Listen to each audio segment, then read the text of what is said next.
全国多的血库告急，为什么愿意献血的人却越来越少？卫健委说无偿献血纳入社会征信，这还算无偿献血吗？是不是变相的控制他人无偿献血，而后为医院谋利？你们1分钱都不给志愿者，也不给受捐者，并且志愿者用血的时候层层手续，甚至用血不能免费用相应捐献的分量，其他需要血的非志愿者也要拿钱去买。血账打着无偿献血的名义，资金和利益全部进入医院和血头手里。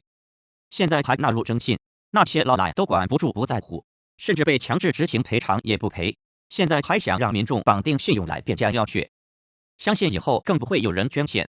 真正解决的办法就是血站付相应的钱给捐献者，而后受捐者出的钱才算公平。毕竟无偿献血献爱心，结果自己用血的时候各种限制，医院看都不看你的献血证。再加上进入社会信用这种情况寒了更多人的心，无偿献血就应该无偿使用，要么给志愿者无偿使用相应分量的血，要么给志愿者钱。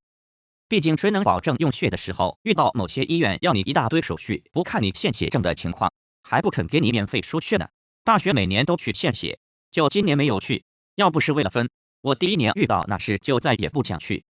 之前是一直没有成年，然后第一次献血，问我抽多少，我个人身体素质一直是不错的，随便说300还是200，抽个小的200吧，然后他卡给我抽了300，我想着虽然我说的是200，但是你给我一下子抽这么多，给我登记300吧，14亿人口的泱泱大国，多的血库存量却不足正常储量的1/5，你不献，我不献，等大家都完全没血用的时候，相关制度就会彻底完善了。